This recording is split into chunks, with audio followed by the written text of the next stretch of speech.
voy a hacer una breve presentación. Aquí es la sostenibilidad, una necesidad y una amenaza, pero también una oportunidad si se hacen las cosas bien para la distribución profesional y en general para la cadena de valor del mundo de la construcción. Por sostenibilidad, aunque a veces hay una visión reduccionista, se entiende como un triángulo construido por tres grandes pilares, ¿no? Por una parte la parte ambiental, que es donde tradicionalmente se focalizan, pero no menos importante es la social, o a mí me gusta llamarla humana, y la parte económica. Esto es importante porque de de estos tres vértices es como vamos a ver que se va a ir desarrollando lo que nos va a afectar desde el mundo de la empresa.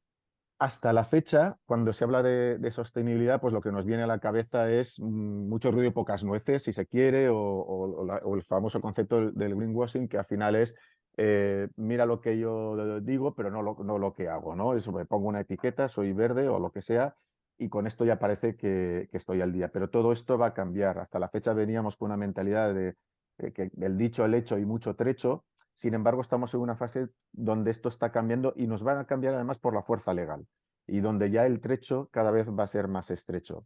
Y esto se va a deber a distintos factores, fundamentalmente tres. Por una parte, la concienciación social, ¿no? Una encuesta del Banco Europeo de Inversiones ya cifra que a nivel europeo, y España pues tiende a la media también, el 82% de los consumidores de la ciudadanía afirma que el cambio climático es el mayor reto al que se enfrenta la sociedad. Detrás de todo eso, pues lo que hay es una visión favorable a todas las medidas que tengan que ver con reducir los posibles impactos del posible cambio climático. Por otra parte, y es más importante, hay un cuerpo legal que ya empieza y una doctrina que ya empieza a ser efectiva, ¿no? Hay un marco legislativo a nivel europeo y nacional cuando corresponde también autonómico que tiene que ver desde la nueva directiva aprobada recientemente, hace un par de semanas, sobre eficiencia energética, a aspectos que tienen que ver sobre gestión de residuos, circularidad, como hoy vamos a ver, ¿no? Todo el sistema de responsabilidad ampliada del productor, sistemas colectivos que tienen que ver con envases y embalajes, pero que esto es la primera fase hacia muchos más sistemas de responsabilidad ampliada que van a desarrollarse en los próximos años y que nos van a afectar. Algunos ya están también en marcha, como las luminarias, por ejemplo, y también toda la parte del impuesto al plástico, que obviamente Hacienda ya entra de lleno en el ámbito medioambiental. Y sobre todo, lo más relevante es que hay un interés político y que esto es una cita extraída de la directiva europea recientemente aprobada, ¿no? Que es permitir que la Unión Europea se convierta en líder mundial en desarrollo y adopción de tecnologías limpias. Y esto sobre todo responde a una necesidad, y la necesidad es que Europa es dependiente de factores energéticos, por lo tanto, todo lo que sea en la medida en que pueda permitir generar su propia energía será un factor de competitividad, aunque ahora haya que realizar una transición, porque en los últimos 10 años, sobre todo 15 años, se ha perdido muchísima competitividad con Estados Unidos y con Asia.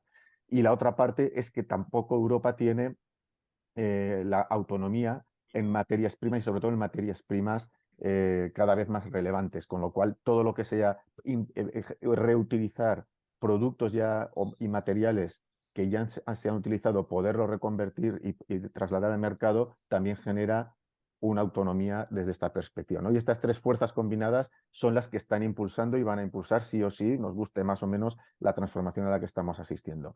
Y uno de los sectores clave en toda esta transición es el sector de la construcción en su conjunto. Sobre todo, no solo, pero sobre todo porque al final los edificios son responsables de cerca del 40% del consumo total de la energía y del 36% de las emisiones. Y lo son responsables en todo el ciclo de la cadena de vida o del ciclo de vida de la construcción. Pero vemos cómo es sobre todo, prácticamente es un 25% los procesos de fabricación de materiales, transporte y ejecución de la obra, y el resto tiene que ver con el mantenimiento, y si no hay un correcto mantenimiento, además, luego hay una fase de demolición, etcétera. Con lo cual, en todo el parque edificado es donde realmente está la oportunidad. Yo creo que aquí en esta gráfica se ve mucho mejor, ¿no? Cerca del 30% de las emisiones globales tienen que ver con el parque construido. Y es ahí donde, además, en una sociedad, digamos, ya muy madura como es la europea y en concreto la española, pues el parque edificado es donde está también la gran oportunidad, ¿no? Y en solucionar el problema precisamente es donde está la oportunidad. Y ahora estamos iniciando un baile que entre la bella y la bestia, en el ámbito de la sostenibilidad, la bella puede ser la oportunidad que vamos a ver de incrementar las ventas, pero la bestia es la necesidad de transformarnos, ¿no? Y esto va a afectar al nivel cultural de cómo entendemos nuestra relación en la empresa, en la sociedad, y nosotros y nuestros equipos, pero también los procesos internos que veremos, ¿no? Los caminos de la oportunidad pues son claros, ¿no? Edificios de consumo cero, pero sobre todo la parte de rehabilitación energética y no menos importante la electrificación de la economía. Como veremos, esto tiene que ver también con el factor de, fotovoltaico o la transformación de todo el parque de calderas, sistemas de calor y frío en la parte de electrificación de la economía, rehabilitación energética, además de esto también toda la parte de envolventes, ¿no?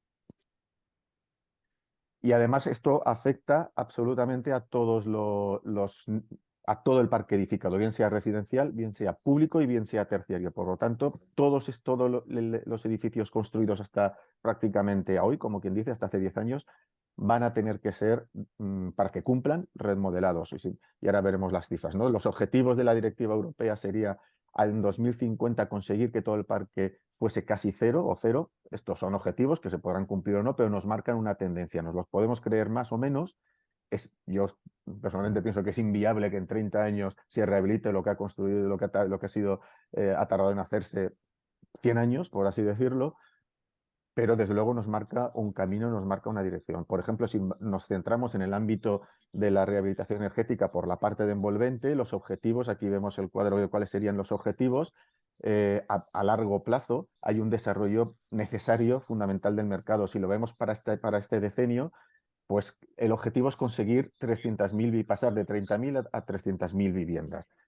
Ese es el objetivo, pero es que además va a haber una norma detrás, que ya ahora la vamos a ver, que lo va a impulsar, norma que va a afectar a los propietarios.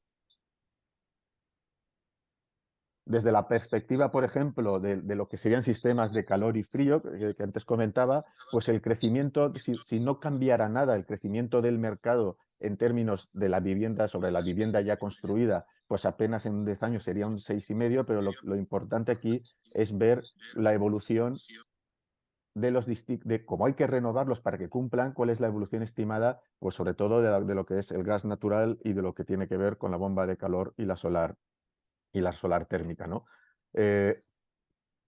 Fruto de la aprobación de la directiva, está habiendo mucho ruido sobre si las calderas de gas van a poder ser, pues hemos visto antes de forma rápida, como se estima un crecimiento del 15%, pero unidades es cerca de 1.000.000 o 1.200.000 unidades. La directiva no dice nada de las calderas de gas y que dice que hay que mejorar la eficiencia de este tipo de calderas. Y en concreto, lo que fija la directiva, que como máximo España tiene hasta el 2027 para transponerla y hacerla efectiva, es que para 2030 todos los efectivos tendrán que tener, todos los edificios, perdón, de viviendas tendrán que tener una calificación energética mínima y y para 2033 D.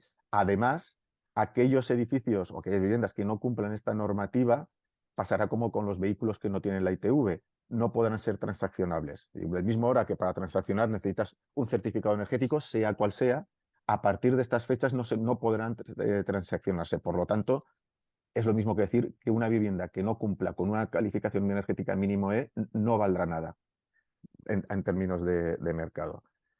Y el 83% del parque edificado está en F o G. Por lo tanto, esto es algo que como usuarios no se sabe y que hay que dar a conocer porque implica no solamente adaptación de la vivienda a la nueva regulación, sino que implica que tu vivienda pierda el 100% del valor porque algo que no se puede vender no vale nada. Entonces, y además otros factores que no vamos a entrar, como tiene que ver la seguridad de edificios, que la próxima década van a tener 70, 80 y 90 años, como son todos los millones de viviendas construidos durante el desarrollismo en los años finales 40, sobre 50, 60 y 70. Factores estructurales que tienen que ver con el envejecimiento del hormigón, por ejemplo. Y antes de, como he comentado, en 2027 tiene que estar transpuesta esta normativa que afecta a edificios públicos. Pues, se fija antes, hay un buen parque de edificios públicos, privados, no residenciales, y los privados residenciales, ¿no? Y siempre, tanto residencial como público como terciario.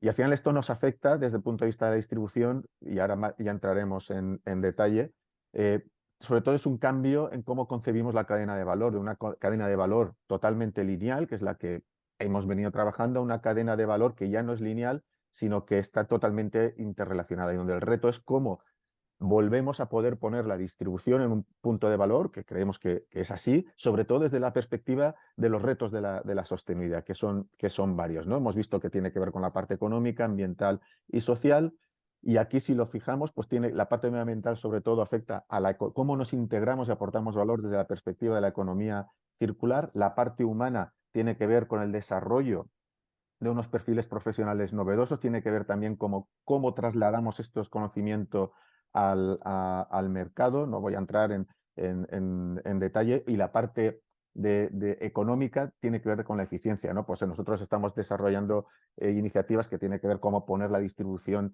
en el foco del mercado en términos de eficiencia energética, transformación digital, certificaciones profesionales, etcétera, y hoy nos vamos a centrar en dudas legales que tienen que ver con el hecho de que a partir de ahora quien contamina paga y lo va a pagar, que es digamos, es el moto sobre el que se construye toda la legislación medioambiental que nos va a afectar. Para ayudar a esto hemos desarrollado un sello de compromiso con la sostenibilidad que trata de ayudar y dar respuesta y orientar a las empresas en todo esto.